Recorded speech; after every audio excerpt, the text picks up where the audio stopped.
आप सभी का स्वागत है हमारे यूट्यूब चैनल वेरीफाई स्टडी पे, जहां आज हम लोग क्लास 10th के प्रकाश के अपवर्तन देखेंगे, जिसमें प्रकाश के अपवर्तन का नियम, सघन माध्यम, विरल माध्यम, इन सारे सवालों का जवाब आपको इस वीडियो में मिलेगा। तो वीडियो को अंत तक ज़रूर देखें। चलिए शुरू करते हैं। प्रकाश का अपवर्तन। जब कोई प्रकाश की किरण एक माध्यम से दूसरे माध्यम में प्रवेश करती है तो यह अपने वास्तविक पथ से मुड़ जाती है। यह घटना प्रकाश का अपवर्तन कहलाती है। जब कोई प्रकाश की किरण विरल माध्यम से सघन माध्यम में प्रवेश करती है तो वह अभिलंब की ओर मुड़ जाती है। दूसरा है कि जब कोई प्रकाश की किरण एक सघन माध्यम से विरल माध्यम में प्रवेश करती है तो यह अभिलंब से दूर भाग जाती है। यही दोनों घटना क्या जो प्रकाश का अपवर्तन कहलाती है। देखिए, ये है विरल माध्यम, ये है सघन माध्यम। ये प्रकाश की किरण आपतित हुई विरल माध्यम से, जैसे ही सघन माध्यम में प्रवेश की, जाना चाहिए था इधर, लेकिन ये अपने पथ से जो है मुड़ गई किधर, तो अभिलंब की ओर। क्यों? क्योंकि ये विरल माध्यम से सघन माध्यम में आ रही थी। मतलब कोई भी फ्री जगह से आप अगर सघन जगह में जाइएगा तो स्वाभाविक है कि आप एक दूसरे से चिपक जाइएगा। इसीलिए आपतित किरण जो है यहाँ पे दूसरे माध्यम में प्रवेश करने के बाद, अपवर्तित होने के बाद जो है यह अभिलंब की ओर मुड़ गई। यहाँ पे है कि ये है सघन माध्यम और ये है विरल माध्यम।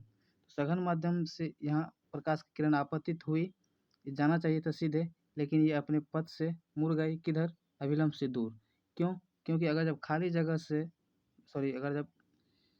सघन जगह से आप खाली जगह में जाइएगा, मतलब विरल में जाइएगा, तो आप एक दूसरे से दूर हटिएगा। उसी प्रकार यहाँ भी है कि सघन से विरल में जैसे ही गया और विरल में जो है अभिलंब से दूर भाग गया। यही दोनों घटना जो है प्रकाश का अपवर्तन कहलाती है। अब सघन माध्यम क्या होता है कि जिस माध्यम में प्रकाश की चाल कम होती है उसे सघन माध्यम कहा जाता है। यानी जिस माध्यम में प्रकाश की चाल बहुत धीमी होती है, या जिस माध्यम में जो है अणु बहुत सटे सटे रहते हैं, उसे सघन माध्यम कहा जाता है। दूसरा है कि विरल माध्यम किसे कहते हैं, तो जिस माध्यम में प्रकाश की चाल अधिक होती है उसे विरल माध्यम कहा जाता है। यानी इस माध्यम में जो है अणु बहुत दूर दूर रहते हैं, जिसके कारण इसमें प्रकाश की चाल जो है बहुत अधिक होती है। अब है प्रकाश के अपवर्तन के नियम। तो प्रकाश के अपवर्तन के दो नियम होते हैं। पहला है कि आपतित किरण, अपवर्तित किरण तथा अभिलंब तीनों एक ही समतल में होते हैं। दूसरा नियम है कि प्रकाश के किसी दिए गए रंग के लिए तथा माध्यमों के युग्म के लिए आपतन कोण की ज्या तथा अपवर्तन कोण की ज्या का अनुपात एक स्थिरांक होता है या एक नियतांक होता है। इसी दूसरे नियम को ही स्नेल का नियम भी कहा जाता है। तो साइन आई बाय जो साइन आर है, इसी को स्नेल का नियम भी कहा जाता है। यहाँ देखिए, यहाँ पे क्या है, आपतित किरण, अभिलंब और अपवर्तित किरण, ये तीनों जो है एक ही समतल में है। ये प्रकाश के अपवर्तन का पहला नियम है। दूसरा नियम है कि ये जो आई है, कोण आई और ये कोण आर जो है, इस दोनों का अनुपात अगर निकालेंगे तो एक स्थिरांक आएगा, एक नियतांक आएगा, यानी एक कांस्टेंट आएगा। ये दूसरा नियम है। दूसरे नियम को स्नेल का नियम भी बोला जाता है। अब है प्रकाश के अपवर्तन को कैसे पहचानेंगे कि ये प्रकाश के अपवर्तन की घटना है।